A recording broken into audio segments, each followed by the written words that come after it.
Olá, meus companheiros de leitura, tudo bem com vocês? Hoje é sexta-feira, dia do nosso querido biografado Dom Pedro I, a história não contada. Pessoal, já vou pedir desculpas para vocês porque eu não consegui gravar, não consegui publicar semana passada. Então, para não postar em dia diferente, eu acabei não postando mesmo, tá? Então, tô regravando essa abertura e vai hoje, sexta-feira, dia 3 de novembro. Bom, como eu já não postei semana passada, já vou adiantar aqui vou dar um aviso, na verdade. Agora esse mês de novembro, final do mês de outubro e o começo do mês de novembro, aliás, o mês de novembro todo para mim vai ser bem corrido por causa dos meus compromissos com as minhas alunas e o festival que a gente vai participar do clube onde a gente faz aula. Então, pode ser que as leituras de sexta-feira falhem, tá? Fique uma sexta-feira sem gravar, outra sem conseguir publicar. Então, se acontecer alguma coisa, não aconteceu a publicação de sexta-feira, é por causa da minha correria com as minhas alunas. Ok? Dito isso, vamos lá. O capítulo de hoje se chama Entre Dois Continentes. Enquanto todo esse drama era vivido no Brasil, em Portugal desenvolvia-se outro que viria a ter consequências na outra margem do Atlântico. Dom Miguel fez uma longa viagem pela Áustria, França e Inglaterra, a qual incluiu uma estada na Stratfield-Scie House, casa de campo do Duque de Wellington, que vencera Napoleão na Batalha de Waterloo em 1815. Wellington, à época, era o conservador primeiro-ministro da Inglaterra que temia que os efeitos da Revolução Francesa chegassem ao Império Britânico.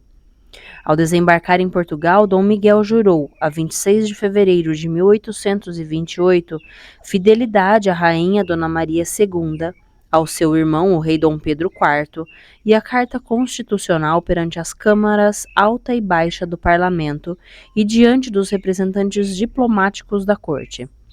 Seu primeiro decreto estabeleceu que todos os atos da sua regência deveriam ser expedidos em nome de Dom Pedro IV de Portugal.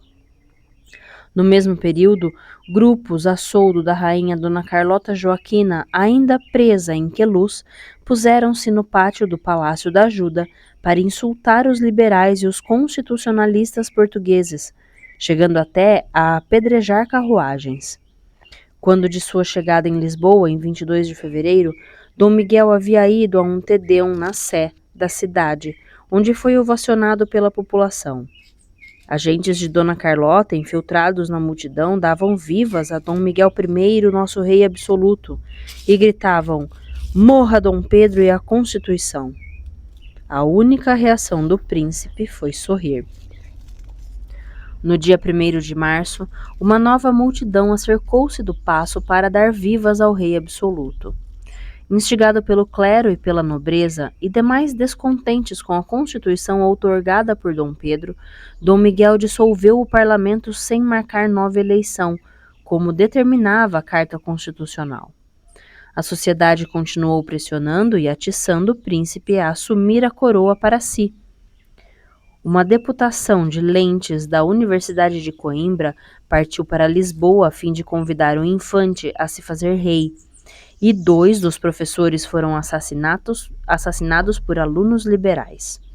Dona Isabel Maria, que se retirara para junto da irmã, Maria Assunção, estava correta nas predições que fizera Dom Pedro. A chegada de Dom Miguel afundaria Portugal em sangue. No início de abril, o Duque de Wellington mandou que a força expedicionária britânica em Portugal retornasse. Em 25 de abril, Dom Miguel foi aclamado rei de Portugal pelo Senado de Lisboa, mas recusou o título.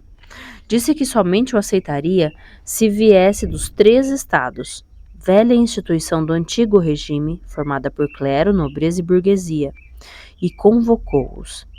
Os diplomatas protestaram, e a guarnição da cidade do Porto revoltou-se e marchou sobre Coimbra.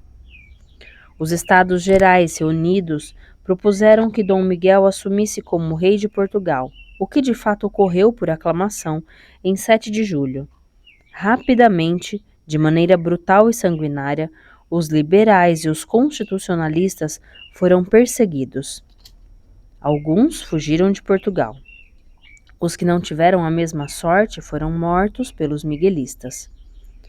Os que haviam conseguido escapar seguiram para a Inglaterra ou para a Ilha Terceira, nos Açores, único ponto do reino que se manteve fiel ao constitucionalismo, a Dom Pedro e a Dona Maria II. Novamente o casamento. Tudo isso, porém, só seria conhecido no Brasil meses depois.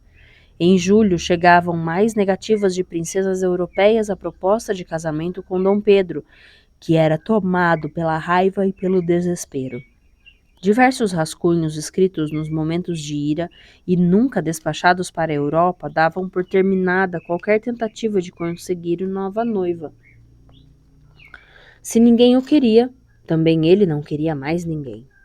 Quem narrou o ocorrido foi seu fiel secretário, o Chalaça. Abre aspas. A tal cartinha do Marquês de Rezende, escrita em Londres a 18 de julho do corrente, relativa ao casamento, deu-me o que fazer, pois que Vossa Excelência bem conhece o gênio do nosso amo.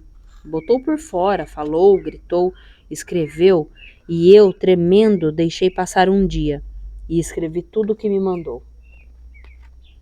Fecha aspas. No final, ainda segundo Chalaça, Dom Pedro, mais calmo, pensou melhor e decidiu que Barbacena deveria continuar com a missão que lhe tinha sido confiada antes de deixar o Brasil, independente de qualquer ajuda da Áustria. As instruções de Dom Pedro eram claras. O marquês deveria conseguir uma princesa que, por seu nascimento, formosura, virtudes e instrução, pudesse fazer a felicidade do monarca e do Brasil. Porém, se houvesse dificuldades para, abre aspas, se reunir as 4 condições, podereis admitir alguma diminuição na primeira e quarta, contanto que a segunda e a terceira sejam constantes. Fecha aspas. A rainha de Portugal no exílio. Somente em setembro, ao chegar a Gibraltar, o Marquês de Barbacena soube que Dom Miguel dera um golpe contra Dom Pedro, Dona Maria da Glória e a Constituição, assumindo como rei absolutista português. Ao contrário dos planos que lhe haviam sido confiados, Barbacena, que suspeitava das intenções de Metternich da Áustria, deixou a comitiva vienense esperando pela menina em Gênova e partiu para a Inglaterra. Lá, o rei recebeu Dona Maria da Glória como rainha de Portugal, e ao redor da menina se instalou um núcleo de portugueses fiéis a ela e à Constituição, entre os quais a sua tia Ana de Jesus Maria, então Marquesa de Loulé, que tivera de partir às pressas para o exílio com a chegada de Dom Miguel ao poder. Ana de Jesus, filha favorita de Dona Carlota, havia caído de amores por certo fidalgo, filho de um dos melhores amigos e confidentes do rei Dom João VI, o primeiro Marquês de Loulé, morto em um estranho acidente no Paço de Salvaterra dos Magos. O filho, Dom Nuno José Severo de Mendonça Rolim de Moura Barreto, herdeiro do título, era considerado o homem mais bonito da Europa à época. Além de Ana de Jesus, outra irmã de Dom Pedro apreciava o belo jovem, a regente Dona Isabel Maria. No entanto, foi Ana quem acabou por tomá-lo como esposo, em cerimônia realizada a 5 de dezembro de 1827, na capela do Palácio de Queluz. Tratou-se de um casamento repentino e sem grandes pompas, sobretudo porque a infanta casava mal. Neta, filha e irmã de reis, unira-se a um fidalgo abaixo de sua posição. Não obstante, conservasse todas as honras de Alteza Sereníssima, teve que renunciar formalmente, em nome dos futuros filhos e de si mesma, a qualquer direito à coroa portuguesa. O Marquês da Fronteira, junto com o corpo diplomático, foi dar os cumprimentos ao jovem casal quando soube do casamento. Em relato, afirmou que, ao chegarem à Quinta do Pérez, onde o casal havia se instalado, não puderam se avistar com Dona Ana de Jesus. Abre aspas. Ficamos maravilhados quando os criados nos disseram que tínhamos 2 motivos para dar parabéns, pois que tinha nascido uma menina e se batizava naquele momento. Fecha aspas. Fazia sentido a pressa do casamento desigual. Dona Ana de Jesus havia casado grávida de 9 meses, obrigada por Dona Carlota. Com a aguardada ida de Dom Miguel a Portugal, o casal ficaria em uma péssima situação. Embora fosse ajudante de ordens do infante, o jovem Marquês de Loulé era um liberal fervoroso. A temeridade era dupla. Ele engravidara a irmã do futuro regente e assumia posição política oposta à dele. A ferocidade das reações de Dom Miguel era bem conhecida, inclusive por Dona Carlota, que, subornando um comerciante inglês, conseguiu despachar o desafortunado casal para a Inglaterra. Lá, Dona Ana de Jesus entrou em contato com Dom Pedro e contou-lhe o que havia acontecido consigo.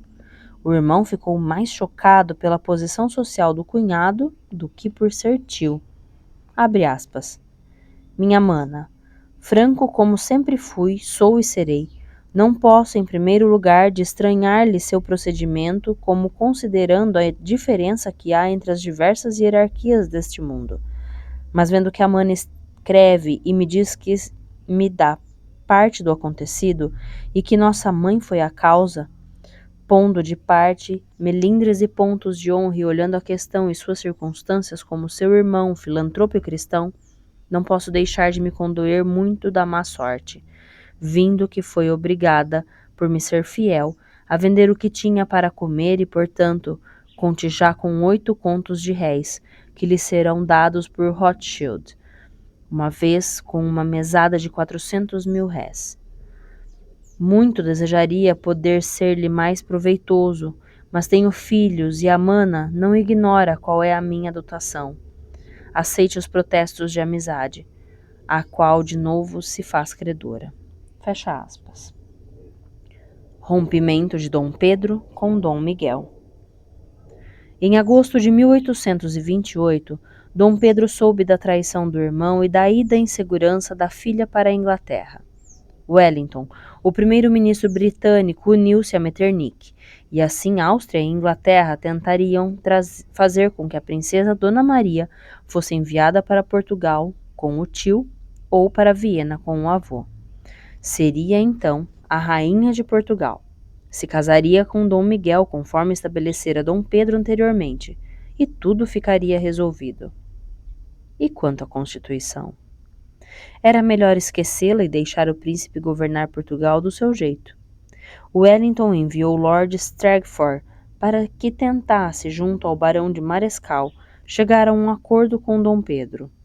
Porém, antes da chegada do britânico, Dom Pedro já havia denunciado internacionalmente o irmão como usurpador da coroa de Dona Maria II. No final de outubro de 1829, o imperador emitia o seguinte decreto, abre aspas, tendo eu, pelo meu real decreto de 3 de março de corrente ano, renunciado todo o direito que indisputavelmente tinha a coroa portuguesa, para que ficasse completa a minha abdicação, feita por carta régia de 2 de maio de 1826, na minha muito amada e querida filha Dona Maria II, aquele decreto foi fundado na expressa suposição de sincera obediência de meu irmão, o infante Dom Miguel, às minhas reais ordens.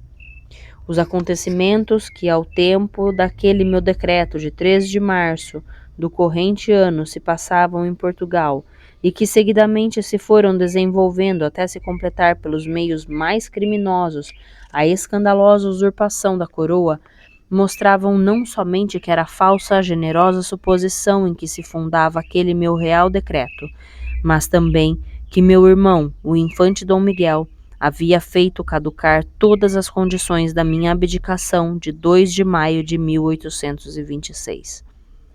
já desprezando e rejeitando o título porque governava em meu real nome, já usurpando para si o título e a qualidade de monarca reinante, já destruindo de fato a Carta Constitucional da monarquia e já finalmente tornando por todos esses atos inexequível o decreto da minha completa abdicação. Primeiro, declaro irrita, nula e de nenhum efeito a abdicação condicional que fiz da coroa portuguesa. Segundo, hei por bem, de meu moto próprio e livre vontade, de novo, abdicar e ceder os indisputáveis e inauferíveis direitos que tenho a coroa portuguesa e a soberania dos reinos de Portugal, Algarve e seus domínios, na pessoa de minha muito amada e querida filha, Dona Maria da Glória. Sou, porém, servido declarar que esta minha cessão e abdicação não será completa, senão quando a sobredita minha filha Dona Maria II chegar à maioridade.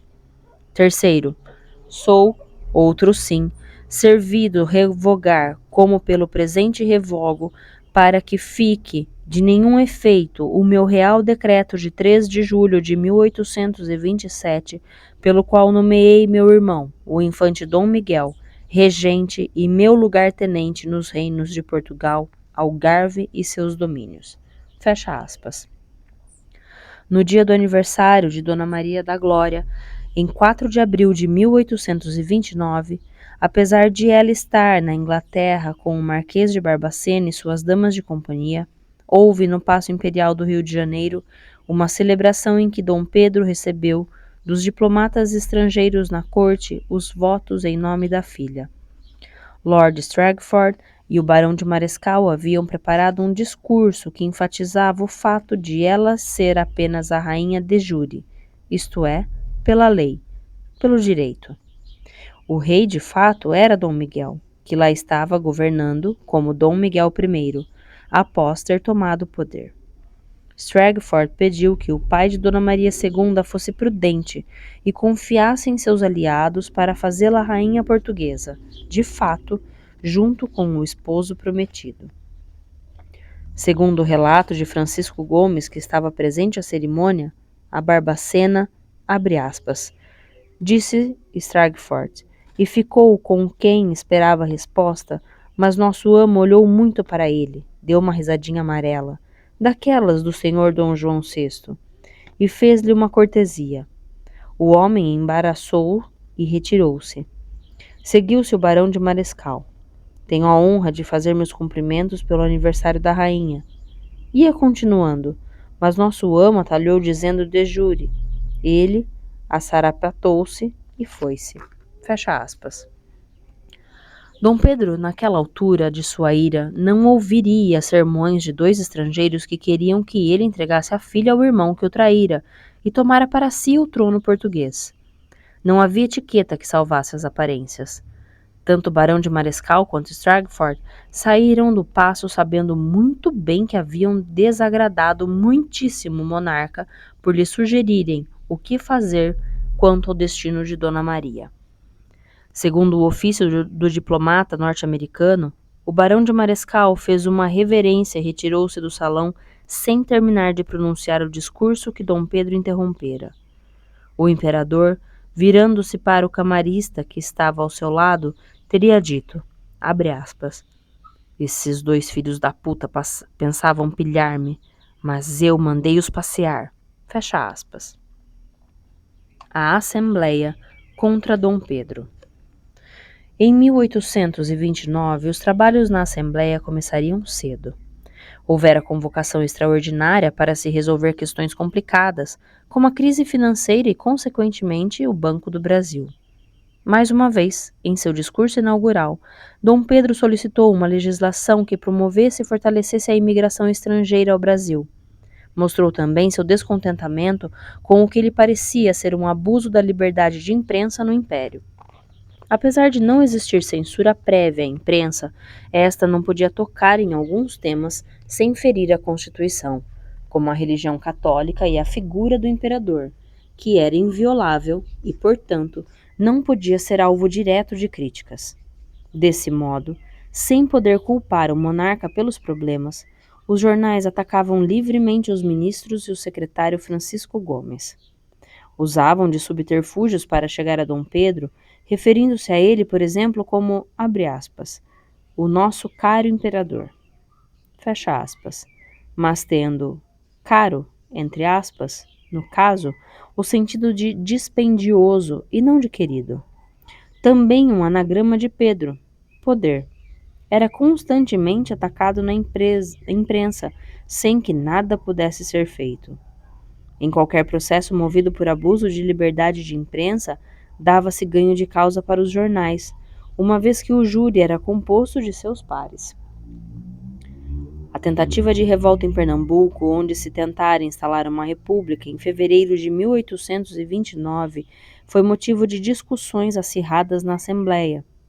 Os deputados pediram explicações oficiais aos ministros da Justiça e do Exército quanto às atitudes tomadas durante o levante, quando prerrogativas e direitos constitucionais da população haviam sido novamente suspensos. 2 decretos teriam sido lavrados, um pelo ministro da Justiça e outro pelo do Exército, em favor da execução dos culpados por tribunais militares, sem que o assunto tivesse passado, porém, pelo Conselho de Estado. A Assembleia criou uma comissão parlamentar de inquérito, a primeira das inúmeras CPIs que o Brasil viria a ter. Se os parlamentares declarassem os ministros culpados, Dom Pedro os demitiria. Entretanto, por uma pequena margem, eles saíram livres das acusações. Segundo relatam em suas respectivas memórias, tanto o conselheiro Drummond quanto o bispo Dom Romualdo, Dom Pedro empenhou-se pessoalmente junto a aliados para fazer a defesa dos seus ministros na Assembleia. Ainda segundo Drummond, o imperador teria chegado a pagar pelo voto de alguns dos deputados, em prática, que nada diferia da que viria a consagrar-se no presidencialismo. Dom Pedro irritava-se cada vez mais com a atitude do legislativo, que em vez de cumprir o seu papel e legislar, queria afrontá-lo e questionar seus ministros, por ele tidos quase como serviçais.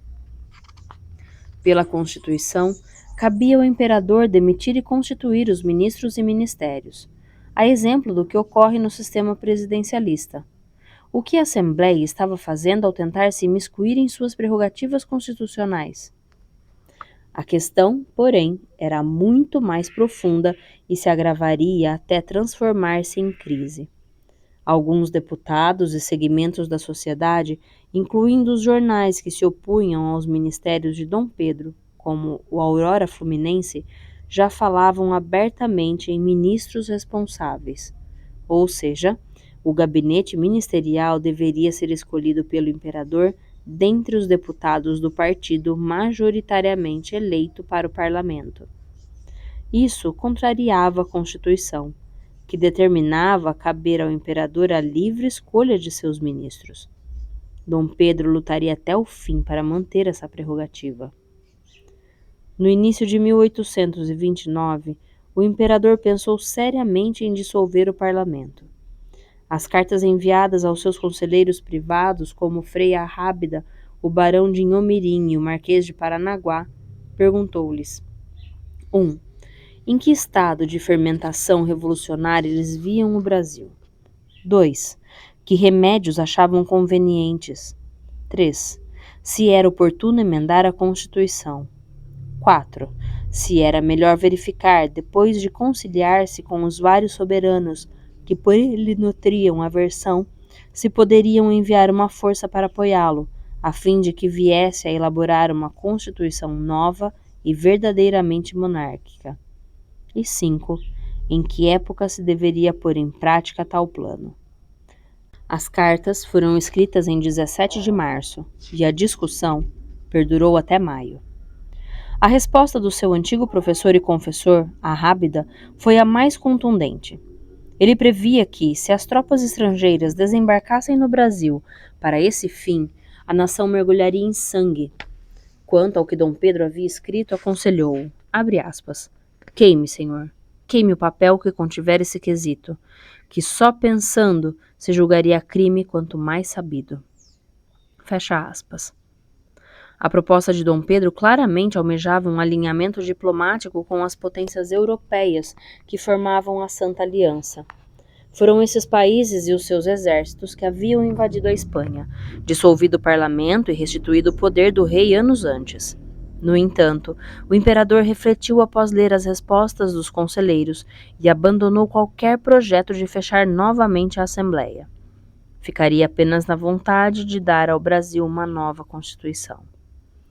Cada vez mais, Dom Pedro tomava ciência de que aquela que elaborara era imperfeita, facilitando a manutenção dos conservadores e escravocratas no poder e permitindo a destruição do império por meio das revoltas. Mesmo assim, Dom Pedro morreria lutando pelo que acreditava. Em 1º de outubro de 1829, buscando se antecipar ao 13 de março de 1830, quando, pelo Tratado de 1826 com os britânicos, o tráfico de escravos deveria ser proibido, seu ministro da Marinha decretou que não seria mais permitido que navios negreiros partissem para a África desde o Brasil. Essa proibição foi lei morta, uma vez que a Assembleia, tomada por deputados escravocratas, nada fez para implementar a medida. O retorno da favorita. Se Dom Pedro e o Legislativo novamente se digladiavam no Brasil, as coisas na Europa não estavam melhores.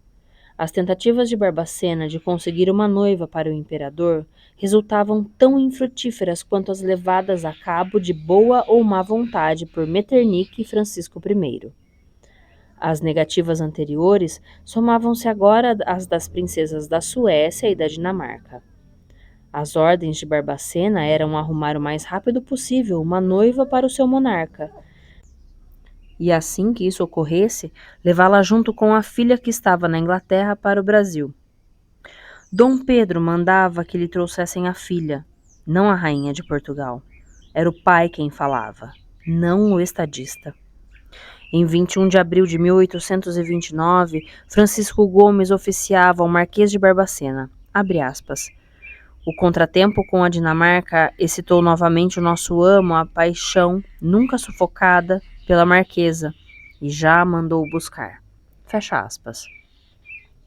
Desde o final de 1828, Domitila já dera mostras de que não suportava ficar em São Paulo, longe das filhas e da casa. No segundo semestre daquele ano, a última menina que tivera com Dom Pedro e que teria sido feita duquesa do Ceará morrera de meningite, longe da mãe.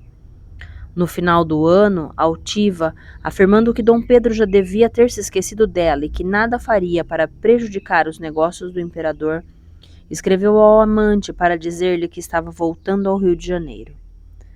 Dom Pedro, com todos os problemas que enfrentava, as cortes europeias que pareciam zombar dele e humilhá-lo quanto à questão do casamento, a filha de 10 anos que penava nas agruras do exílio na Inglaterra, a traição do irmão, os obstáculos que cada vez maiores o atrapalhavam no governo do Brasil.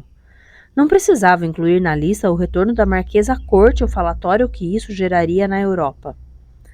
O imperador respondeu Domitila de imediato e enviou também uma carta à mãe dela. A dona Escolástica pedia, com bem poucos modos de educação, que colocasse juízo na cabeça da filha, lembrando que a Marquesa devia tudo o que tinha a ele e, portanto, devia-lhe obediência. Teceu também ameaças contra ela e a família. Abre aspas. Uma pessoa que saiu do nada por meu respeito devia, por um reconhecimento eterno, fazer o que eu lhe tenho até pedido. Eu lhe declaro muito expressamente que, se a Marquesa se apresentar no Rio sem ordem minha, eu suspendo-lhe as mesadas. A ela e a toda aquela pessoa de sua família que influi para este sucesso, bem como a demito de dama e privo de entrarem no paço seus parentes. Fecha aspas. Aflita, Dona Escolástica respondeu. Abre aspas. Por mim está prevenida, muito de antemão, para não dar um só passo sem positiva determinação de Vossa Majestade Imperial. Sinto, meu senhor, e sinto n'alma que uma produção de meu desgraçado ventre viesse ao mundo para dar motivos de inquietações a vossa majestade. Fecha aspas. Em São Paulo, deixou-se Domitila ficar até que, já desencantado de conseguir noiva na Europa, Dom Pedro mandou chamá-la em abril.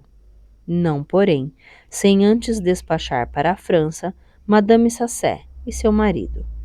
Clemence Sassé tornara-se amante de Dom Pedro após a saída da Marquesa da corte. Assim que os primeiros sinais de gravidez surgiram, o imperador mandou que o casal partisse para fora do Brasil, levando consigo uma gorda compensação e a promessa de uma pensão. Aos olhos de Dom Pedro, o barão de Marescal e a Áustria falharam em cumprir as suas promessas. Marescal teve certeza de que caíra em desgraça perante o monarca quando lhe apresentou o retrato de 2 novas princesas. Dom Pedro desconversou e ainda escarneceu, dizendo que as pinturas deveriam ser falsas e que agora se ocuparia apenas da sucessão portuguesa. Mentia ao austríaco para que essa informação chegasse à Áustria. Apesar das contínuas tentativas dos marqueses de Barbacena, Pedra Branca e Rezende, bem como de outros diplomatas brasileiros na Europa, as coisas pareciam fadadas ao fracasso. Segundo a explicação do próprio imperador ao barão de Marescal, era muito humilhante arcar com as recusas das princesas. O melhor seria fingir que nunca pensara em se casar novamente. Ao chamar a Marquesa de Santos para a corte, toda a Europa teria certeza de que não partira de Dom Pedro o projeto de um novo casamento. Em 8 de abril, Dom Pedro escrevia para a mãe de Domitila, que ficara em São Paulo. Abre aspas. Viscondessa, agora acaba de chegar um soldado de São Paulo com 9 dias e diz que topara o Lima em Mogi, que chegava a 1 deste mês. Portanto, não contemos ter o gosto de ver a Marquesa antes de Sexta-feira Santa ou Sábado de Aleluia, que será uma aleluia completa. Fecha aspas. Passadas as festividades da Páscoa na corte, que naquele ano caíra em 19 de abril, Dom Pedro foi para a fazenda de Santa Cruz esperar Domitila.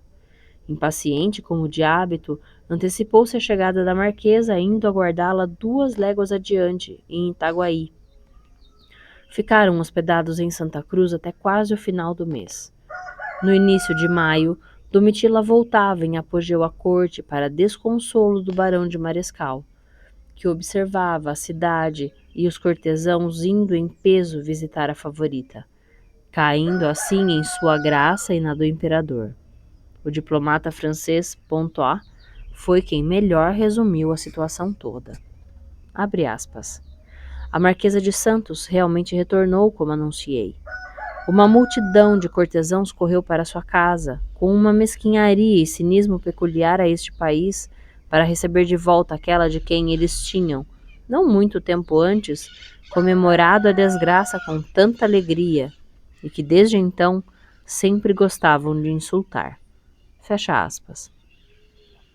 O diplomata austríaco oficiava a Metternich que havia murmúrios a respeito de um casamento entre Dom Pedro e Domitila. Segundo ele, Felício, o marido vivo da Marquesa, não seria um problema difícil de resolver num país em que a vida de uma pessoa sem relevância não era grande obstáculo, sobretudo quando uma família grande e pouco recomendável pela sua moralidade tinha interesses nisso. Marescal pintava os Castros como um misto de Borgia e Corleone.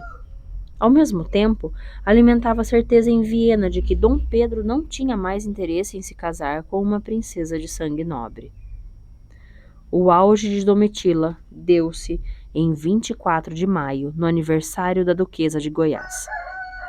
Às 3 horas da tarde, a riquíssima carruagem da Marquesa de Santos, ornada com seu brasão e trazendo criados vestidos de libré, entrou pelos portões da Quinta da Boa Vista. O imperador havia ordenado que o porteiro de sua imperial câmara, João Valentim de Faria de Souza Lobato, o mesmo que conduzira Domitila à tribuna das Damas de Honra na Semana Santa de 1825, abrisse a porta da carruagem para que ela descesse.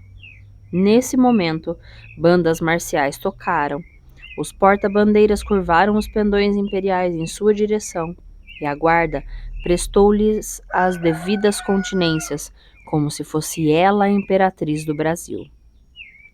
Belamente vestida, Domitila tinha o colo enfeitado por uma grossa cadeia de ouro. Em cada anel lia-se Pedro I. Pendente do colar, próximo aos seios, trazia emoldurado em brilhantes o retrato do imperador.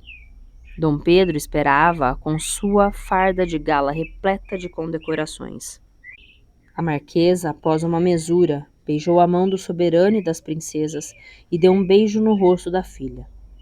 Em seguida, conversou um pouco com o imperador e partiu para seu palacete, onde a esperava um banquete e um baile.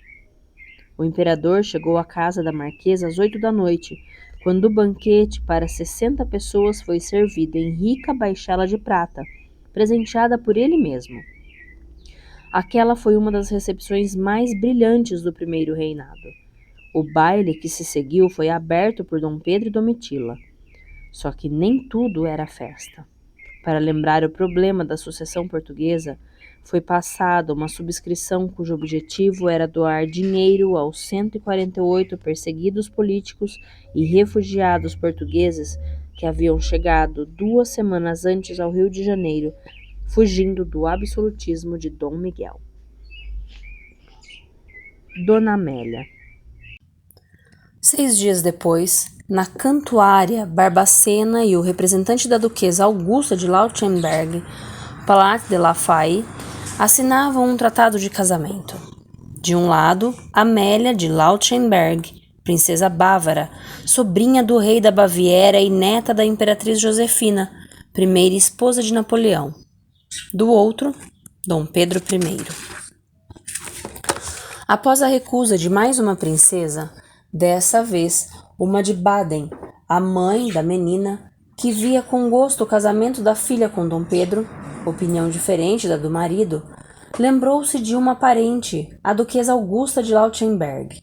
A viúva do príncipe Eugênio de Beauharnais tinha uma filha em idade para casar-se, e a grã-duquesa de Baden recomendou que Barbacena procurasse a família na Baviera. A princesa Amélia de Lautenberg reunia 3 das 4 qualidades pedidas por Dom Pedro. Era bonita, virtuosa e culta. O nascimento, entretanto, deixava a desejar. Os Lautenberg não eram bem quistos pelo então rei da Baviera, irmão de Augusta.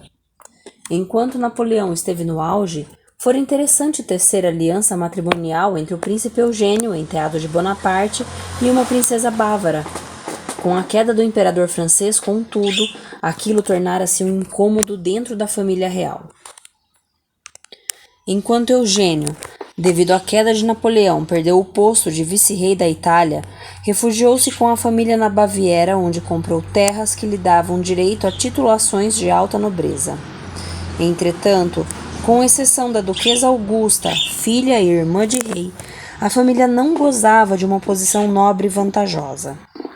Com a morte de Eugênio, Augusta seria responsável por terminar de educar e casar a prole. Apesar da fama de Dom Pedro na Europa, para os Lautenberg ele era um ótimo partido.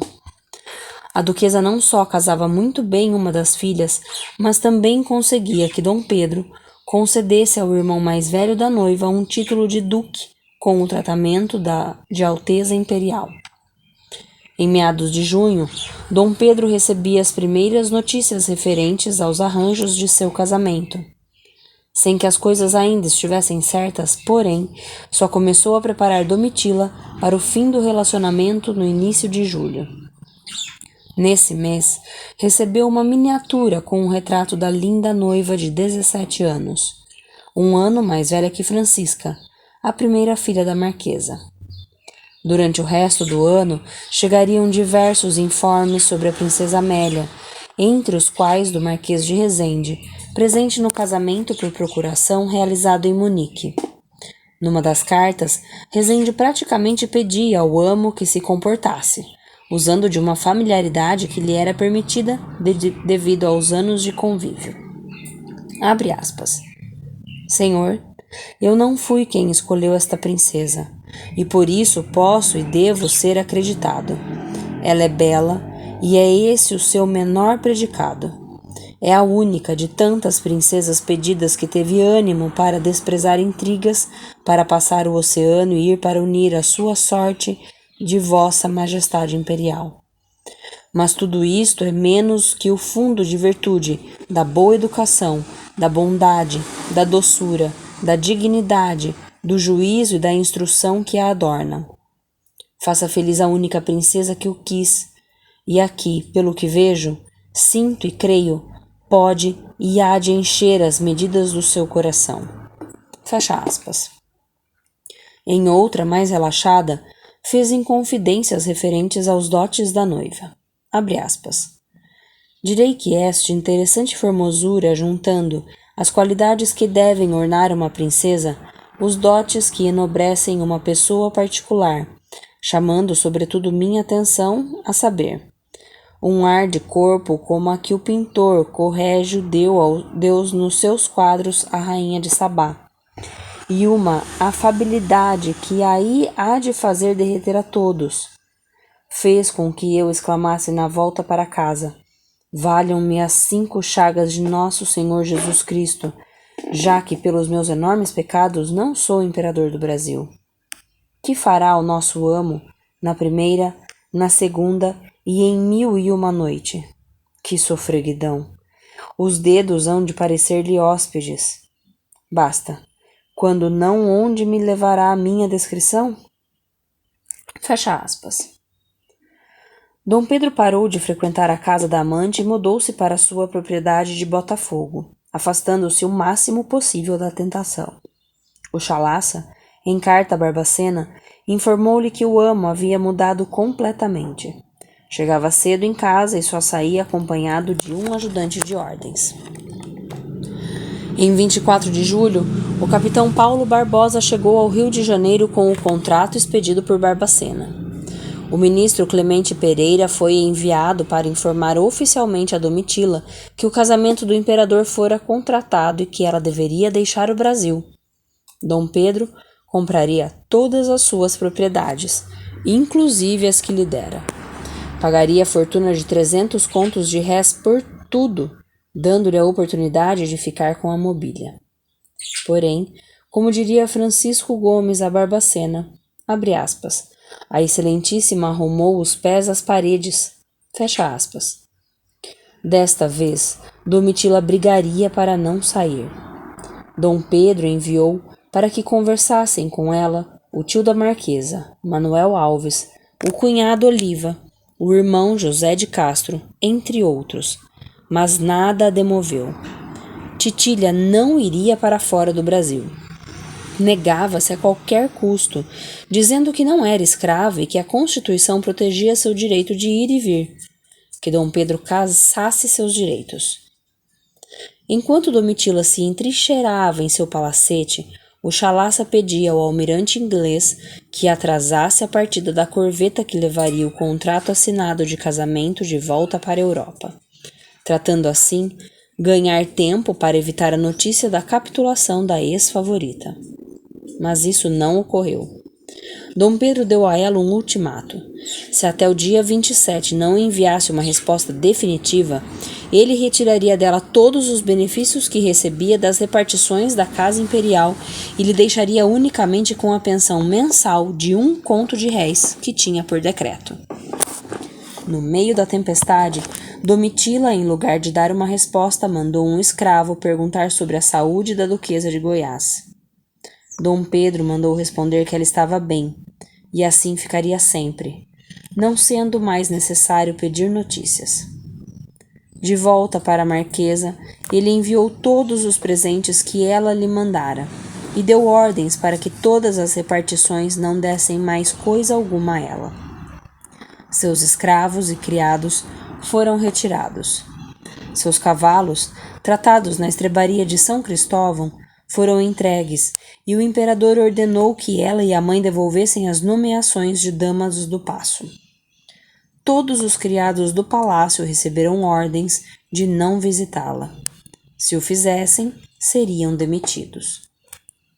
Em 30 de julho, Dom Pedro despachou para a Europa o contrato de casamento assinado. Para a infelicidade de Barbacena, a notícia da saída da Marquesa da Corte não seguiu junto. Caso contrário, poderia calar a imprensa britânica, que noticiara no começo do mês o casamento do imperador com Domitila. De 8 a 11 de agosto, Dom Pedro serviu-se do cunhado de Domitila, o coronel Oliva, para negociar a partida da ex-amante. Um arranjo foi feito. Em vez do pagamento pelas propriedades, ela concordava em trocá-las por outras na região central da cidade. Achando que assim tudo estava arranjado, o imperador só percebeu no dia 12 que, com isso, Domitila visava continuar no Rio de Janeiro. Enfurecido com a tentativa de ludibriá-lo, Dom Pedro enviou no mesmo dia seu ajudante de ordens, o Marechal Moraes, ao palacete. Sua missão era alertar a Marquesa de que, se ela não saísse do Rio de Janeiro em uma semana, o imperador prometia passar um decreto anulando a pensão de 1 conto de réis que recebia e fazer o procurador da coroa tomar-lhe as propriedades. Domitila finalmente capitulava. Vendeu a Dom Pedro, em escritura lavrada 17 de agosto, seus terrenos, casas e chácaras, bem como o camarote do teatro.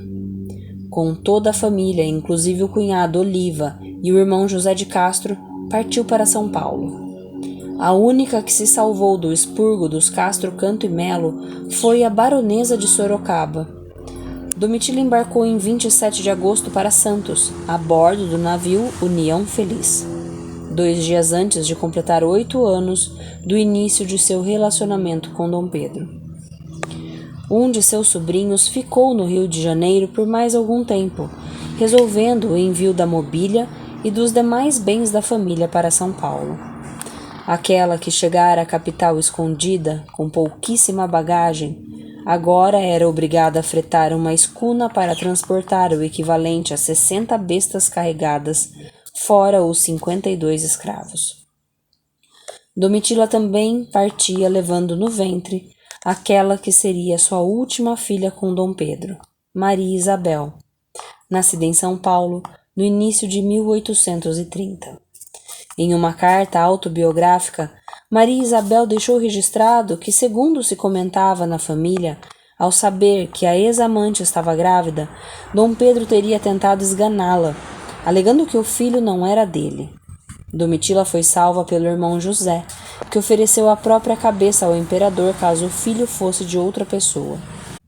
Maria Isabel seria criada pela mãe, enquanto Isabel Maria, a duquesinha de Goiás, permaneceria com Dom Pedro. Mãe e filha nunca mais se veriam. A nova imperatriz. Em 16 de outubro, fundeava na Baía de Guanabara a fragata Imperatriz, que trazia a bordo Dona Amélia, futura imperatriz do Brasil. Junto vinham Dona Maria da Glória, o Marquês de Barbacena e o irmão de Dona Amélia, o Príncipe Augusto, futuro Duque de Santa Cruz.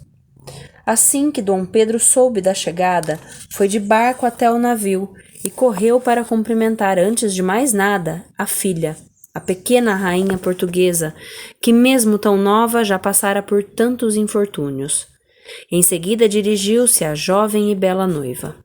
No dia seguinte, sob um céu tempestuoso, os viajantes desembarcaram no arsenal da marinha e se encaminharam à Capela Imperial para uma bênção de núpcias, ocasião em que foi apresentada uma missa composta por Dom Pedro para a ocasião.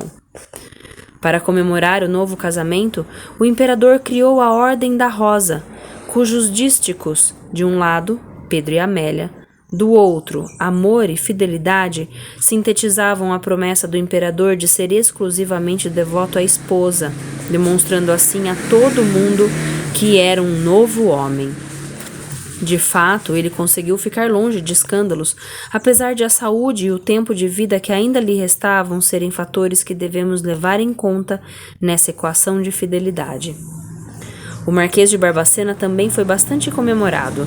Dom Pedro nobilitou-o na recém-criada Ordem da Rosa e concedeu a seu filho mais velho o título de Visconde. tudo para mostrar que a dedicação e o trabalho do nobre em proteger Dona Maria da Glória e ter-lhe conseguido uma nova esposa tinham sido bastante apreciados. Seguiram-se festas, bailes e óperas como forma de dar as boas-vindas à nova imperatriz brasileira. A rainha Dona Maria II foi instalada no antigo palacete da Marquesa de Santos, em frente à Quinta da Boa Vista. Provavelmente, Portugal foi o primeiro país a ter sua sede de poder e corte instaladas não apenas em território estrangeiro, mas também na antiga casa da amante de um imperador. O terror em Portugal. Enquanto um governo português no exílio era instalado, e os Açores, junto com certas legações diplomáticas na Europa, como a dos Países Baixos e a da França, mantiveram-se fiéis a Dom Pedro e Dona Maria II, Portugal enfrentava a ira de Dom Miguel e seus asseclas. Caçavam-se maçons e liberais como cães. As irmãs Dona Isabel Maria, ex-regente, e Dona Maria da Assunção foram feitas prisioneiras. Segundo o relato de um oficial britânico, abre aspas, a dissipação da corte de Dom Miguel fez a situação da infanta Dona Isabel Maria e de sua real irmã extremamente desagradável, na verdade. Essas duas augustas pessoas eram completos prisioneiros do Estado, sob a vigilância dos espiões mais depravados e sem princípios. E as senhoras de suas cortes eram frequentemente submetidas a todo tipo de grosseria e irritação. Fecha aspas. De Londres, o Marquês de Palmela escrevia, abre aspas, chegou também o paquete de Lisboa com notícias de 27. Ainda não recebi as minhas cartas, mas segundo ouço continua e aumenta cada vez mais a opressão e o terror em Portugal, ao ponto de se achar presa no paço a infanta Dona Isabel Maria e 4 bispos suspensos do exercício de suas funções. Fecha aspas. Em uma carta secreta e inédita, escrita em novembro de 1829, a infanta Dona Isabel Maria, burlando a censura de Dom Miguel, narrou a Dom Pedro com desespero não só sua situação, como a de Portugal. Abre aspas. Mano, desejo que tenha passado bem de saúde. O mano há de perdoar todos os erros, pois julgo que até já não sei pegar em uma pena para escrever 2 palavras, pelos motivos que o mano não ignora. Como o portador é seguro, por isso me atrevi a fazer-lhe esta carta expondo-lhe bem o estado interno de tudo aqui. A miséria é extraordinária, os insultos da mesma maneira, as prisões atulhadas de pessoas, as mais dignas e firmes ao seu juramento e leais ao mano, as vistas deste chamado governo são grandes. O que lhe peço muito e muito é que veja como há de acabar por uma vez com tudo isto e que não ceda na demanda, nem sequer 5 réis, pois senão estamos perdidos. O mano tem coragem. Faço um rasgo do seu valor de mim. Não trato o que tenho sofrido. Só eu sei, não me tem medido onde queiram, porque de todo não podem. Pois sabem de certo que então haveria uma revolução dos bons portugueses, pois todos sabem, graças a Deus, que por coisa nenhuma me tem feito mudar de sentimentos, nem hão de fazer, pois prezo mais morrer de fome, se necessário, do que mudar de princípios, os quais são, e hão de, se Deus quiser, firmes mais de que uma rocha. Até a morte, com isso digo tudo. Adeus. Torno-lhe que não se esqueça de nos mostrar quem é. Sua mana, verdadeiramente sua amiga e fiel, Isabel. Fecha aspas. Dom Pedro realmente não cederia, mas, com a opinião pública acusando-o cada vez mais de se interessar antes pelos assuntos de Portugal do que pelos do Brasil, no momento era impossível qualquer reação que não fosse por meio da diplomacia. O tempo das armas, contudo, não tardaria em chegar. Fim do capítulo Entre Dois Continentes. Muito bem, meus amigos de leitura, gostaram desse capítulo? Finalmente Dom Pedro conseguiu uma noiva, a nova imperatriz do Brasil. e vão começar os conflitos com Dom Miguel. Nos próximos capítulos a gente vai tratar disso. E provavelmente o fim da parte 2 e o início da parte 3. Uma ótima semana para vocês, um ótimo e abençoado final de semana para todos nós. Muito obrigada pela companhia mais uma vez e a gente se encontra na semana que vem. Um grande beijo. Tchau!